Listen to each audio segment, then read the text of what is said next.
It's really real pleasure to see Monika Aidelsburger today here.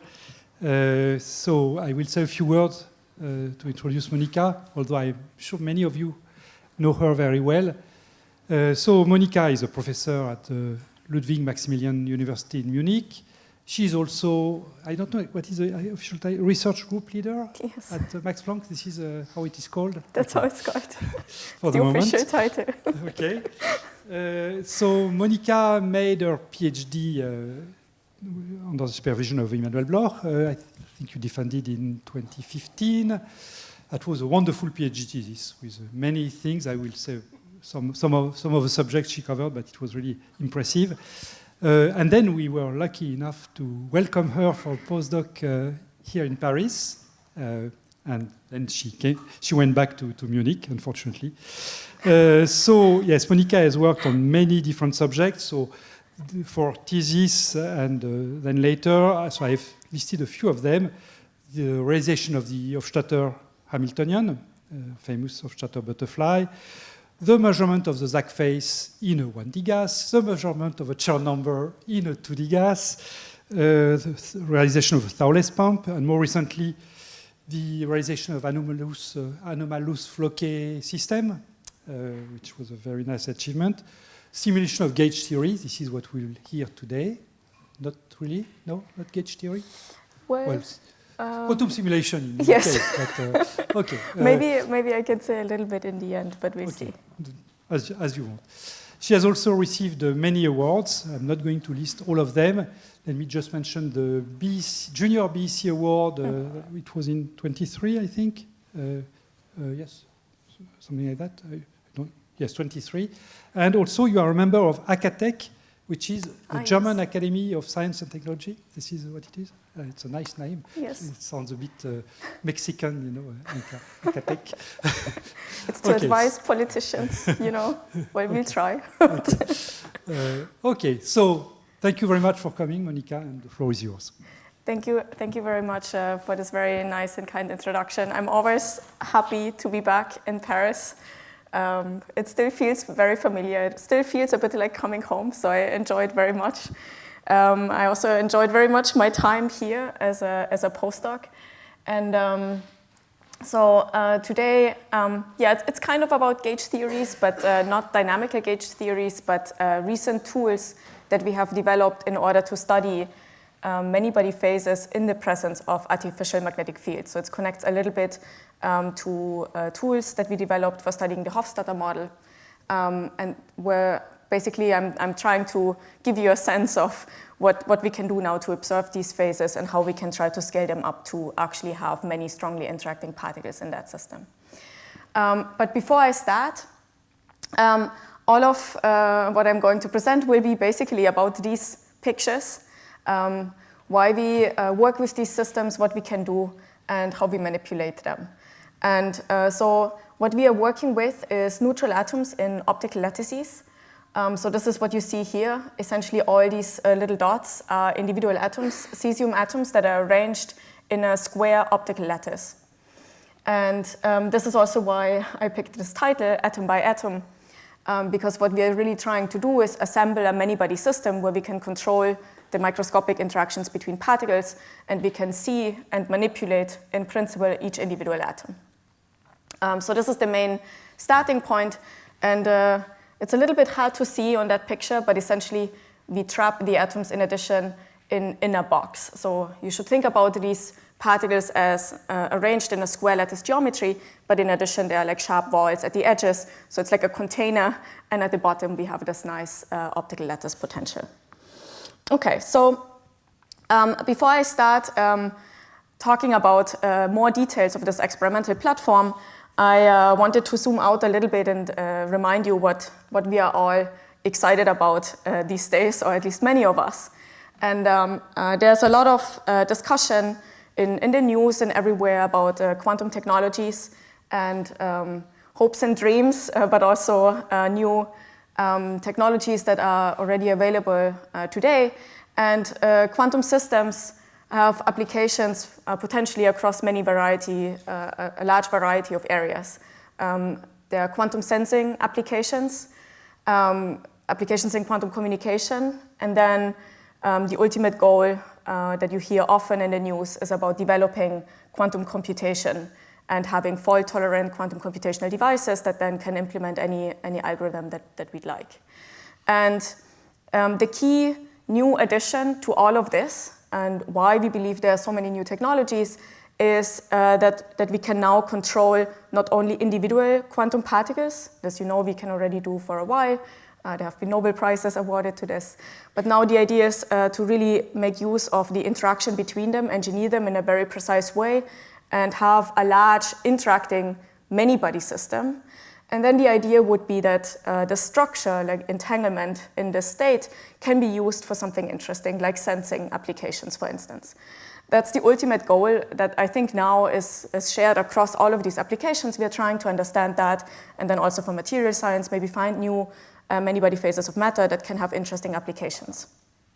And all of this is somehow rooted in this idea that we know that a quantum many-body system can store a lot of information. It's inherently complex, so if we can manage and leverage this complexity, of course, then we can try to control it and build new devices. And I'm sure you have now seen this in some form or the other. I just want to remind you again about why this complexity, or what we mean by that. Like, where does it come from, and why is it so challenging to control, but also so promising? And the easiest way to see this is just to think about how we describe a system of many interacting quantum particles. And so first of all, we could try to understand, like, how do we write down the state of such a system? Okay, and now if we think about spin 1/2 particles, they can be either an up or down. The spin could be pointing, like here illustrated in red, up, or they could be all pointing down. But each individual spin has that degree of freedom.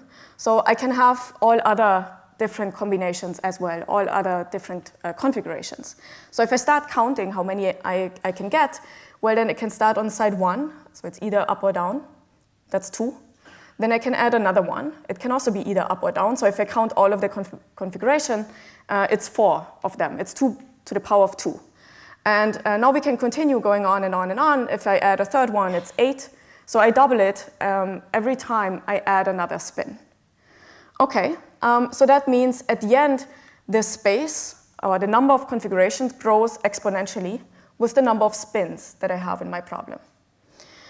But now, if I want to actually describe a quantum many-body system, I have to write down a quantum mechanical wave function that is in a superposition of all of these configurations, in principle. Like, if I don't have any other knowledge about the state, then I need all of these coefficients. And this is illustrated here, so there are these coefficients Cn in front of these configurations, and I have 2 to the power of n. Okay, so now if I want to store such a state in my computer, I can count how many coefficients I need to store in the memory of my computer. If I have 10, it's 1,000. If I go to 20, then I have already 1,000,000. If I go to 40, well, that's already a fairly large number. And if I go to 300, it's 10 to the 90. And even supercomputers then fail to store the state and do computations with it. So I've only talked about just even writing down the state and storing it in the memory of your computer. And I guess we can all agree that 300 is not very many atoms. If we try to understand the properties of a material, like 300 electrons is not very much, right? So we would like to do more. Now, that just tells you that if I don't have any other knowledge about my system, this is what I need to do. So if I want to do some brute force simulation of the dynamics, for instance, of a quantum many-body system, or the properties, and I have no additional approximations, that's what I will have to do. Now, this is incredibly challenging, and that limits our ability to learn what the properties of a quantum system are, what they can be, and of course, that's the starting point of even trying to develop new technologies based on that.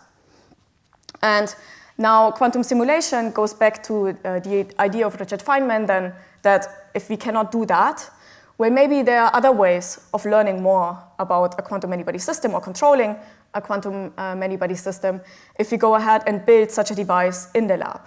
So the dream would be, well, I can take my spin 1/2 particles, I know how to control them individually, and now if I can assemble in a programmable way a large many-body system, I can perform measurements on it, I can control externally the parameters between them and learn how the system works. And then, there are many applications or many regimes where we can find, hopefully, efficient approximations and describe the properties of these systems. And then there may be other regimes where we just cannot efficiently approximate it. And this is then what you hear in the news about quantum advantage and going beyond what we can do classically. This would be the parameter space where we maybe just cannot approximate how the quantum many-body system behaves. But building such a device in the lab fundamentally gives us the opportunity to learn and explore this space of quantum many-body systems. And now this is a very limited selection of pictures. There's just no way I can put all platforms and all groups that work on this topic on one slide. But to give you some of the main examples of platforms where people try to implement these types of ideas based on quantum simulation is superconducting qubits, trapped ions, Rydberg atom arrays, and I will talk about neutral atoms in optical lattices. There are also photonic platforms, semiconductor devices. There's a lot of beautiful physics now with 2D materials and actual solid-state systems. So there's a large variety and many different facets of this topic. And the ones I selected here, I also selected because you can see, or maybe some of you have heard about this, that these devices are also used to develop quantum computation in the experiment or in the lab. And what we see a lot today is that there's like these distinctions blur. Like you have on the one hand analog quantum simulation devices where you implement the microscopic interaction, and on the other hand a computation device where you really try to program in a gate-based way the interactions between the particles. The platform I'm going to talk about today is this one, and I will give you a very brief nutshell overview of how these systems work or how you should think about them. And then I would like to give you an introduction into some of the new tools that we have developed in order to study topological phases of matter. And so in a very pictorial way, what we do is we trap neutral atoms in periodic potentials that we generate by interfering laser beams. So this periodic potential that you see here essentially is generated by interfering two counterpropagating laser beams, and then we get fringes of bright and dark regions of light. And for the atoms, this shows up as a potential energy landscape.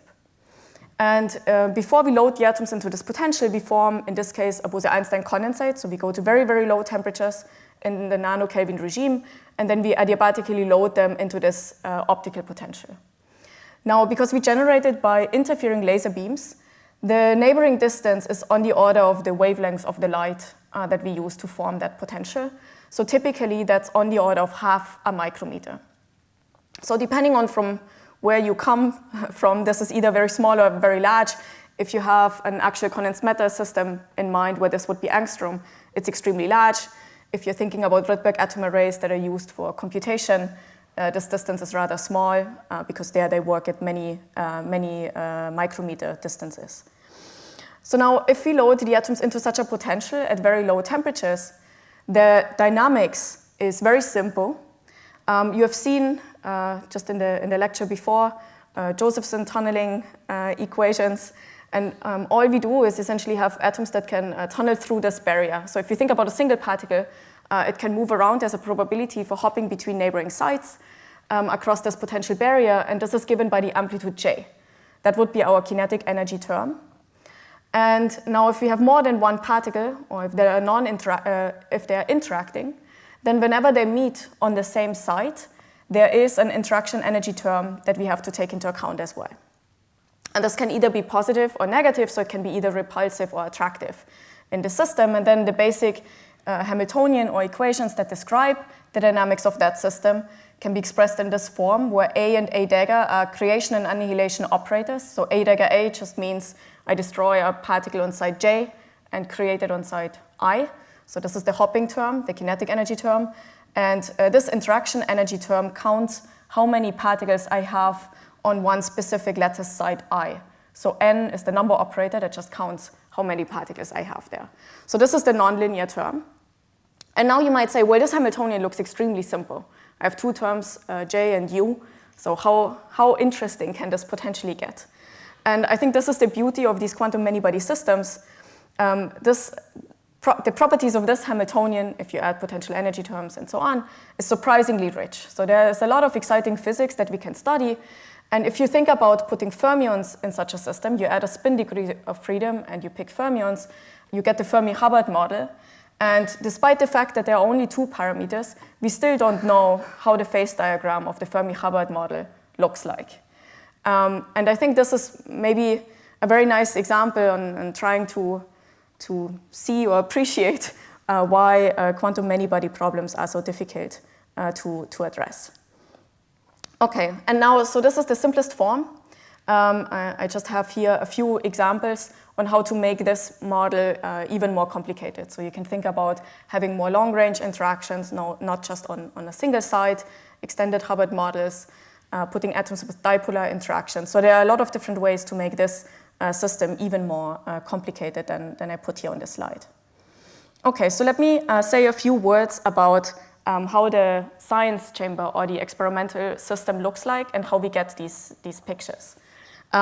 So there's a whole range of cooling steps before, but then the final experimental chamber or the final science happens in this glass cell. So this schematic shows a glass cell where we have 11 side ports. These are these little windows over here. We have a top and a bottom window. This glass cell is very tiny. To give you a sense of the scale, the distance between this top and bottom window is a centimeter. Okay, so it's an extremely tiny region where we manipulate the atoms, and they are located in the center of the cell. From the side, we shine in these counter-propagating laser beams to create the interfering potentials. And out of plane, we confine them by another standing wave or vertical lattice. So we have 2D physics in that system.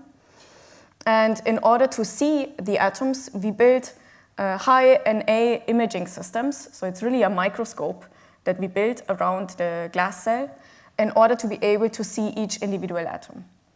And since the distance between neighboring sites is extremely small, we want to get very, very close with our optical lenses to have a high optical resolution, and that's also why the distance between the top and the bottom window is so small.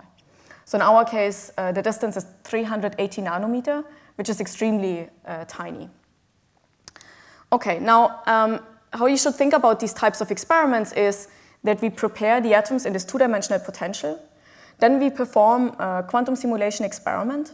So we have this quantum many-body wave function psi, and then in order to observe the atoms, we make this optical lattice potential extremely deep, such that the atoms cannot move anymore. We freeze the motion, and then we scatter near-resonant photons that we then collect with this high NA imaging objective to generate these types of pictures. And that's actually a relatively complicated process, or to engineer the parameters right, because scattering photons from the atoms gives the atoms like a little recoil kick. Like every time the atom absorbs or emits a photon, it gets like a little kick. That means eventually the atoms heat up, they gain energy, and so we need to make the potential deep enough so that the atoms don't fall out of the trap or even start to hop to a different site. And what that means in our case is that we need to do scattering and cooling at the same time. And then the steady state of the cooling that you can apply should be, steady state temperatures should be small compared to the trap depth. And in our case, this is about 250 microkelvin in trap depth that we need to achieve. And then we collect photons on a camera, so we really take pictures of the atoms. And here what you see is that each individual dot, this corresponds to about 3,000 photons per atom that we collect on a camera. Okay, so now we have these pictures. That's great. So the question is, what can we learn from these pictures about our many-body system. And now I've written down the many-body wave function in a slightly different form compared to the different spins that we had before. Now it's written in occupation basis, meaning that each individual dot here represents one lattice site, which is either occupied or empty. And after the quantum simulation experiment, the many-body wave function is a superposition in a superposition of all of these configurations. And so what happens if I take a picture is I project this wave function onto one of these configurations. Okay, so after I've taken one snapshot, I have not really learned very much about my system, other than I can maybe count the total number of particles. So in order to learn anything about my quantum many-body system, I need to repeat the measurement many times. And we usually call this a sampling from this many-body wave function. So every time I repeat the measurement, I project it onto a different configuration. And then I can, for instance, evaluate the probabilities, the absolute value of C0 squared, of finding that configuration. And so if you're thinking about the system, this is actually fairly large. So typically this box is about 50 by 50 lattice sites. So these are a lot of particles. We can go to a regime where we work with like 2,000 particles. This is already beyond what you can compute with brute force techniques classically on a computer. And now you can try to extract as much information from these pictures as you can. And there's, of course, more than just evaluating these amplitudes. The simplest is to evaluate mean occupations from these pictures. But you can also evaluate density-density correlation functions or particle number fluctuations in a certain subregion of the system. And all of this will give you complementary information about this wave function that you have prepared. I should also say that I'm very happy if you interrupt me and want to ask questions at any time during this presentation so that I get a sense of what you would like to know more details about. So please don't hesitate to just raise your hand and ask something. All right. So now this is the basic starting point. So that's essentially the introduction of the platform. And now I want to spend one more slide putting it into the bigger perspective where I see these systems at the moment. And so I've put this on a graph, essentially. So on the left, you see what we will be talking about today, which is analog quantum simulation, where I said that we engineer the microscopic interactions between the particles. So we simulate this Hamiltonian age. And then, for instance, we can look at time evolution. And what is great about these systems is that we can make them fairly large. So we work with a few thousand particles. And typically, they have rather long coherence times. So there's a lot of physics that we can study with those. And then the main question is really like, what types of interactions can we access? What types of Hamiltonians can we engineer? And then all the way on the other side is universal quantum computing, where everything is about control and programmability, where I've picked this schematic, which is gate-based computation, where we build any dynamics or any Hamiltonian evolution and decompose it into single-qubit and two-qubit gates. So we have operations between two neighboring particles, for instance, in that system. And here the main task really is to make it fault-tolerant. That means every operation that we apply, every manipulation that we want to implement comes with a tiny little error. And even if it's on the order of 10 to the minus 4 or 10 to the minus 5, it builds up. Like you have to implement many, many million gates. And in order to correct for these, we need to develop tools for error correction in these systems. And so we are not quite there yet. So I think an interesting question also is, like, what can we do maybe in the meantime before we have these fault-tolerant quantum computing devices? And I think what is very exciting is that we can pick these synthetic quantum systems, which I would argue are already 2D materials in their own right. So they have very interesting properties that we can study and learn from. And what we can now work towards is sort of enhancing their capabilities. So it's not building a quantum computer, but we can add like little tools and ingredients to either have more programmability for the initial state or for reading it out, or in general, like more complicated protocols that can also lead us to develop new sensing protocols, for instance, that could be implemented in other systems as well. Okay, so what do I mean by that? Now, this was very abstract, but I can give you a very nice and hopefully intuitive example of what I mean by this. And so if you're thinking about this, and I have like little digital tools that I now interface with my analog quantum simulation device, the first thing that I can try to do is like nearest neighbor manipulations, just between two nearest neighbor atoms in my system. And the main question why we started doing this is, I've told you how we generate these snapshots, how we can learn information about the occupation, density correlators. But there's really no information about the phase or any other property of the system. If you're thinking about this 2D material, maybe you want to measure other quantities like local currents, or maybe you want to learn something about the nearest neighbor phases in this system. And this is very difficult to extract if you just have information about where the particles sit. And so in order to get a little bit more information from our 2D system, we can add like an additional time evolution step before we take the picture, before we do the projective measurement. And this we do by modifying the optical potential. And we can modify the optical potential by changing the tunneling barrier between neighboring sites. If we make it very large, as illustrated here in this double whale type potential, then the probability for an atom moving across that barrier is exponentially suppressed, which means we can essentially turn it off. So now what we can do is we can turn off the tunnel coupling along every other barrier, along this 1D chain, and along every bond in the perpendicular direction. And that means the only dynamics that happens is now between two sites. So I have my quantum many-body wave function, and then I just chop it into these dimer configurations. And now I can restrict the discussion of the ongoing time evolution to this two-site picture.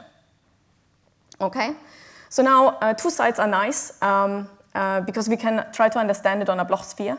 So we label these states as left and right in this double whale, but it could be spin up or spin down in a typical conventional two-level system. And now I have full control over the shape of this potential.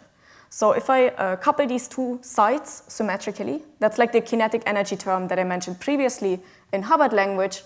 But if I'm just thinking about two spins, it is a sigma x coupling, which I will show in a bit how to think about this in a pictorial way. If I apply an energy offset between these two sites, it is like a sigma z term in a two-level picture, or just a potential energy in the Hubbard language. So combined, the Hamiltonian looks like this. I have two terms, sigma x and sigma z, and I can control the amplitude of each individual term, and I can also control the time during which this Hamiltonian acts on my system. And so now we can try to understand this on a Bloch sphere. So I put my two states on the poles. I have left pointing up and right pointing down. And in a very simple picture, what these Hamiltonian terms do is they rotate my state around that specific axis.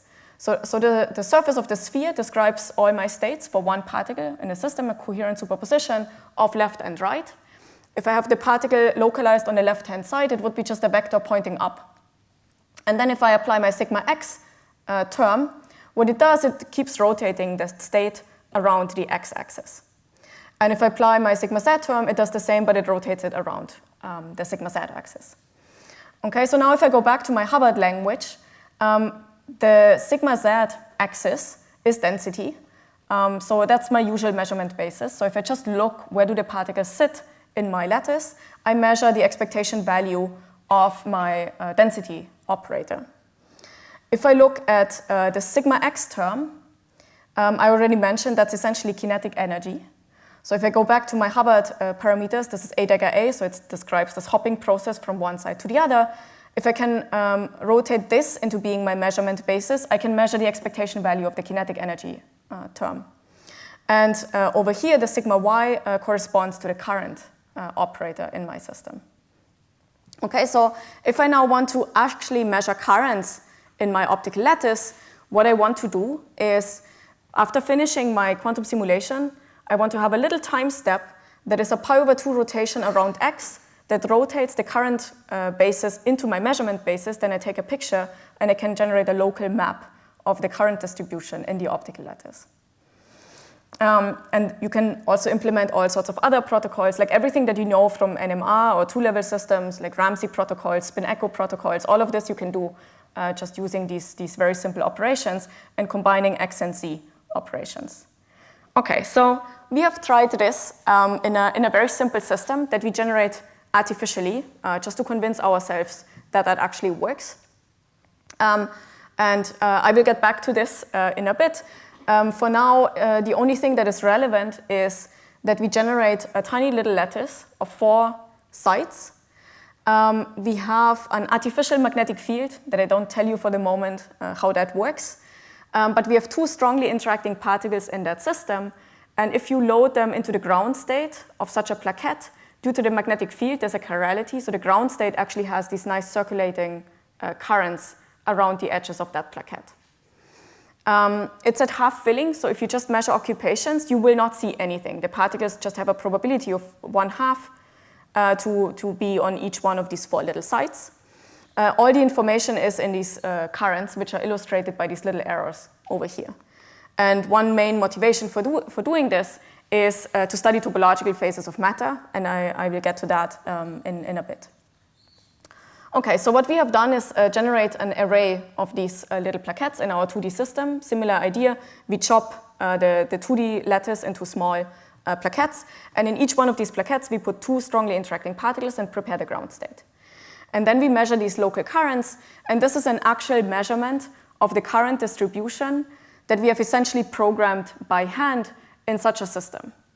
So what you see here is a measurement of the current in these local bonds. So each one of these plaquettes, again, has 2 particles, and there's a flux pointing out of the plane. So each one has this chirality, and we measure the mean current. So you can see that, indeed, like between these nearest neighbors, there's a current pointing to the left on the lower bond, on the right in the upper bond, and so on to make a closed loop.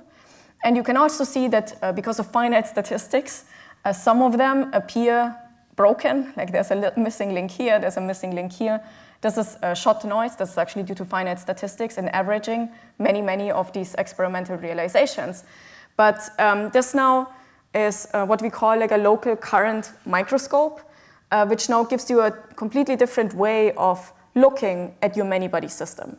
So instead of just taking the snapshots and finding, okay, there's a homogeneous density, and I have generated an artificial magnetic field, so there should be probably something interesting, we can just directly look at other observables that are maybe better suited to give you relevant information about your system. Yes? Most of the information you get here will be local in the current. Can you go beyond this locality constraints, or are you constrained because of this dimer that are one side with large? Yeah, that's a very good question. So indeed, I should also say that this is a sequence of measurements, right? Because I'm grouping nearest neighbors. The neighboring bond I have to measure in a separate experimental realization. So this is actually decomposed over 4 different measurements. And indeed, it would be nice to have like coherencies between like this side and, let's say, I pick side 6. If I want to. They are ideas, but it's a little bit challenging. Maybe, well, actually also Nathan had ideas on measuring, more than one current operation in order to get more interesting information. So I think there are extensions to make this more general. They are a little bit more difficult, but not impossible. I should also say that the Bloch sphere that I explained was explained completely in a single particle picture. And this was done for interacting particles. At the end of the day, we want to be able to study many-body physics. So what you can do is turn the interaction off during these pictures. So we have the ability using Feshbach resonances to tune the Hubbard on-site interaction to 0 while we implement these rotations. Okay, so now let me try to explain what we want to do in order to study topological phases of matter, why this is interesting, and how we realize these systems in the first place. And just to motivate why topology is interesting, I like to show this picture of a silicon MOSFET device, because I think it's kind of, I'm trying to convince you that there are remarkable properties in the system, which maybe at first doesn't look like a precision measurement tool. So what you see here is a Hall bar geometry. There's a two-dimensional electron gas. You can send a current through the sample, apply a perpendicular magnetic field, and measure longitudinal and transverse voltages. So we know that for charged particles, if there's a magnetic field, there's a Lorentz force, there's a Hall deflection, there's a Hall voltage that builds up. And in the classical regime, this is linear. So here's the magnetic flux density or the magnetic field applied perpendicular through the sample, and here's the transverse Hall resistance. And in a classical regime, there is this nice, beautiful linear relation, which is also used to calibrate the charge carrier density, things like this. This is very standard. But now what's the exciting physics about this as we go to the integer quantum Hall regime, very clean devices, very large magnetic fields, is that there's a deviation from this linear curve, and there are these nice plateaus that develop in the transverse Hall resistance. And what is remarkable about these plateaus is that they don't occur by accident. They are not due to specifics in the sample, like specific impurities, dislocations, or how I attach the leads, anything related to the dimensionality of this Hall bar geometry. You can repeat them, and you can repeat them with remarkable precision. And the main physical origin, or the main reason why they are so remarkably stable, is the topology of the energy bands that are occupied with electrons. And you can assign this very simple equation to compute the transverse Hall resistance, which is given by integer numbers, nu, that's the topological invariant characterizing the many-body phase, and natural constants, Planck's constant, and the charge of the electron. And that's all you need in order to describe the value of the plateau where you measure the transverse Hall resistance. And just to emphasize, this can be measured with a precision or uncertainty that is less than 1 part in 10 to the 10. And I think this is really remarkable, right? If you think about you have such a system in the lab, a solid-state device, you can perform this measurement. It's immediately clear that this is relevant for technological applications, or even just comparing different resistance measurements across labs around the world. And I think this is a good example or intuition why topology is of such a big interest and has led to the redefinition of the SI units in 2019.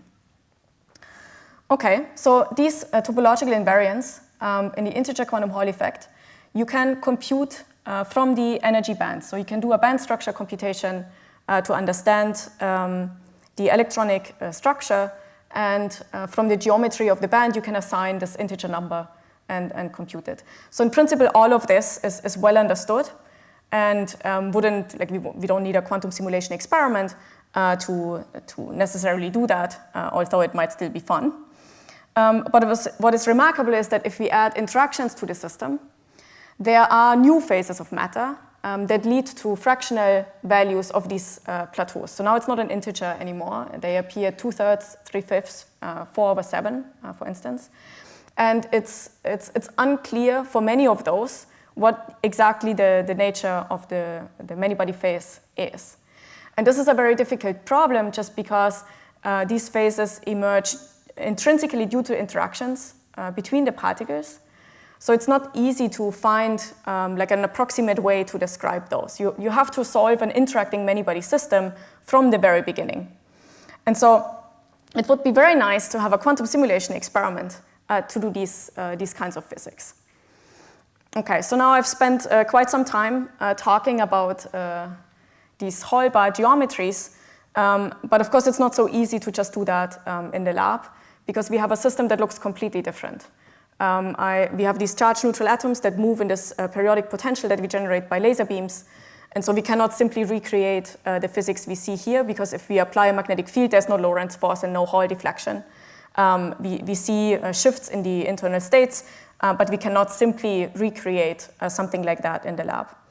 And so there are different ways of doing this. And being here, I just have to show this slide because I was actually also introduced to this topic, I think, by many lectures that I heard from Jean and other people, and it was just fascinating for me to even think about this idea. and I'm still fascinated and excited about this topic. So what you see here is a little bit, it takes me a while to explain, I think, but the basic idea is that if you have a Coriolis force in the system, if you start rotating a superfluid, the Coriolis force is mathematically equivalent to the Lorentz force. So you can use it to mimic artificial magnetic fields, and the way it shows up in these superfluids is as these vortices, these beautiful vortex lines that appear in the superfluid or the condensate.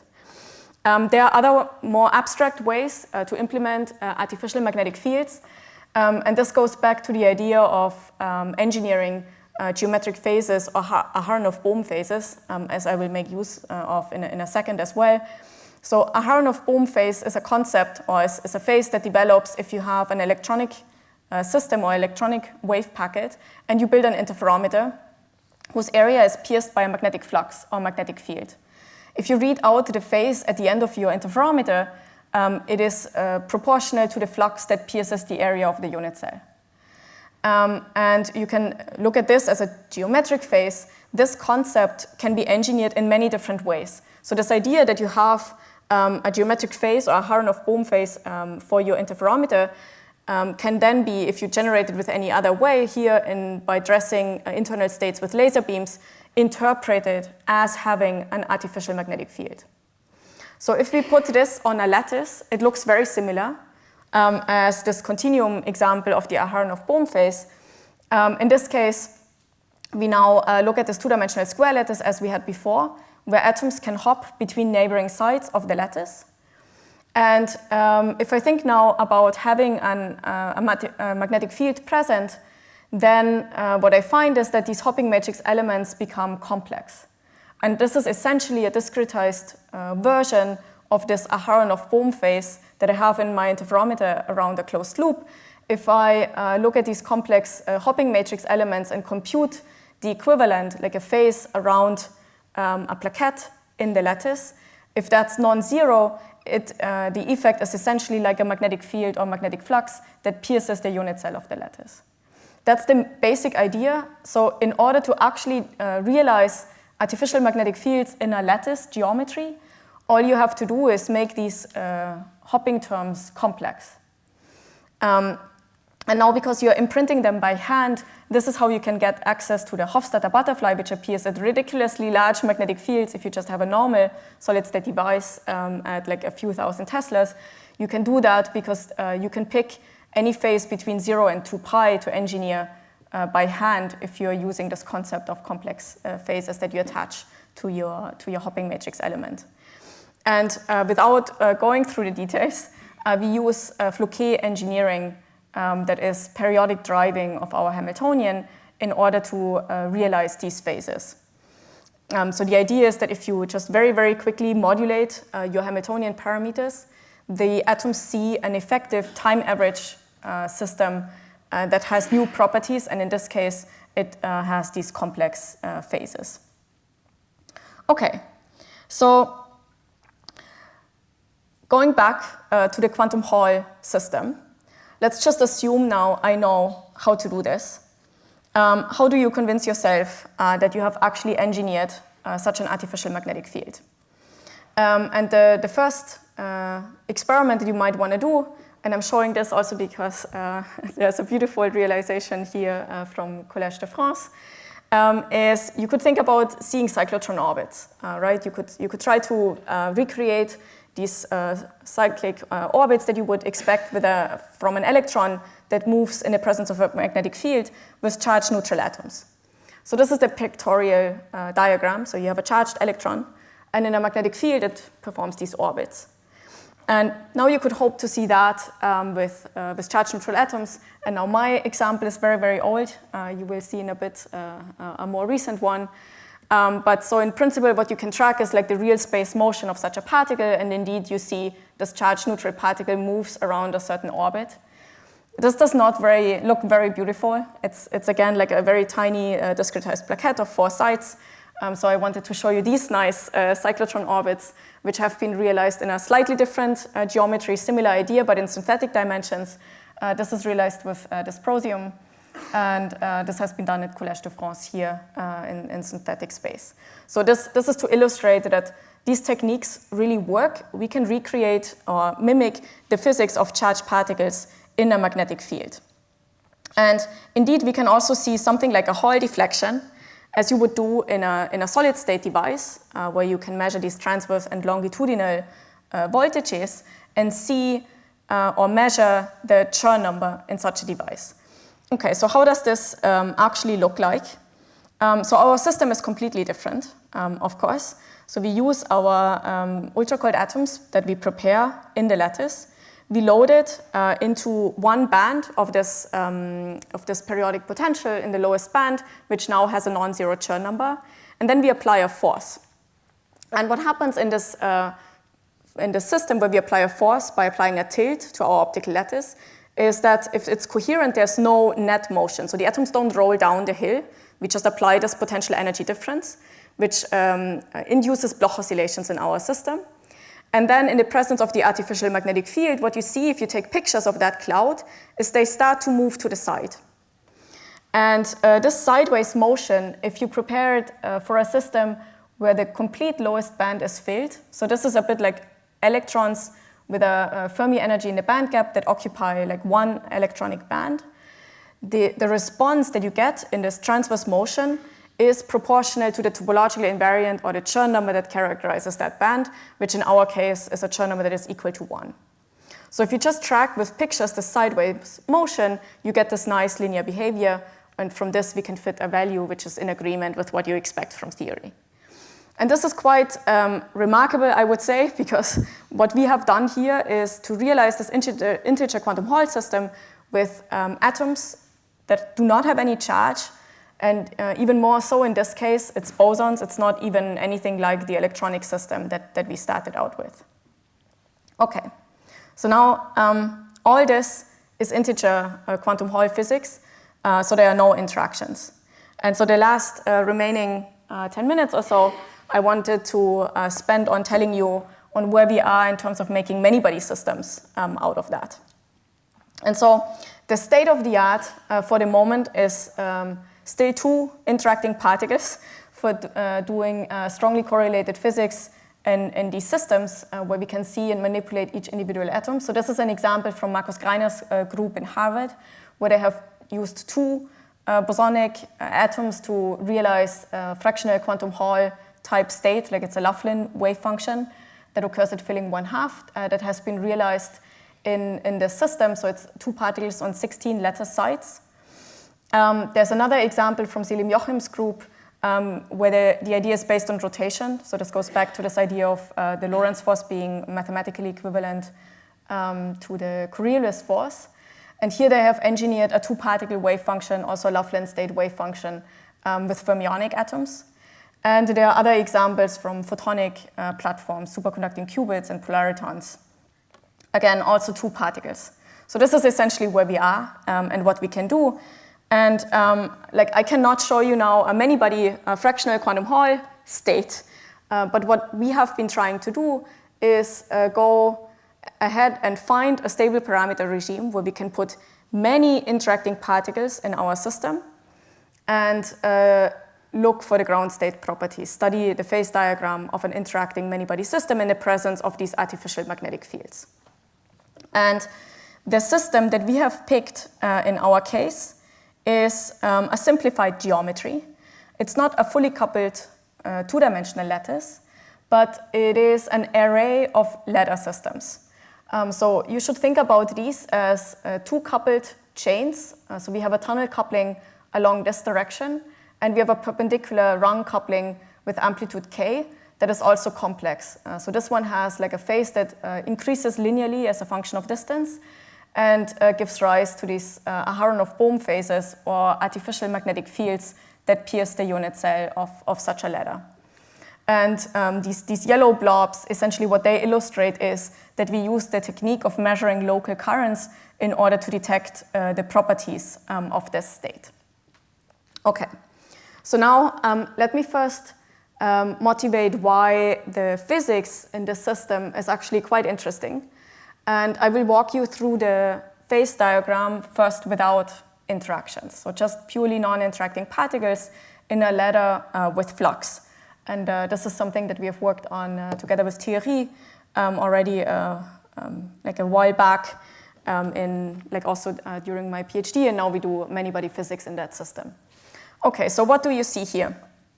On the horizontal axis, you see the magnitude of the magnetic flux that we apply to the ladder, and on the vertical axis, you see the ratio of the two coupling strengths, the rung over the leg coupling. And now there are different phases in that system that we labeled as Meissner phase and vortex phase. And JC is the chiral current. So this is illustrated by these blue arrows. The chiral current is defined as the sum of the current pointing up and down on the other side. So it's really like a circulating current around the edges of the system. So if you want, you can think about this as like a minimal system that has a bulk and an edge. The bulk is fairly small. It only has the rung couplings. And the edge is defined by the legs that have these circulating currents.